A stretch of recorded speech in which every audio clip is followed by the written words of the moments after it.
জনগণকে দেয়া বিএনপির ওয়াদা বাস্তবায়নে বাধা এলে প্রতিরোধের ঘোষণা তারেক রহমানের। প্রয়োজনীয় সংস্কার করে দ্রুত নির্বাচন দেওয়ার আহ্বান জামায়াত আমিরের।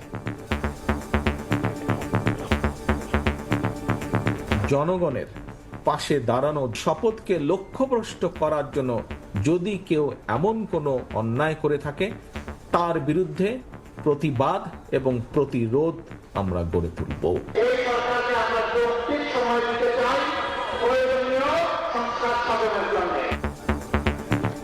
বিএনপি দেরি করায় পিছিয়েছে জুলাই ঘোষণাপত্র প্রকাশ, বললেন উপদেষ্টা নাহিদ। নতুন দল গঠন কিংবা পদত্যাগের বিষয়ে সিদ্ধান্ত হয়নি এখনো। বিএনপি এখানে দেরি করতেছে বা তারা একটা সময় চাচ্ছে। গণঅভ্যুত্থানের প্রতি শ্রদ্ধাশীল থেকে আমাদের এই জুলাই প্রক্লেমেশনের কাজ দ্রুত এগোনো উচিত। নতুন রাজনৈতিক দল হোক বা অন্য কোনো রাজনৈতিক দল হলুক, আমরা সরকারে থাকা অবস্থায় সেটার সাথে সংশ্লিষ্ট হব না। এখন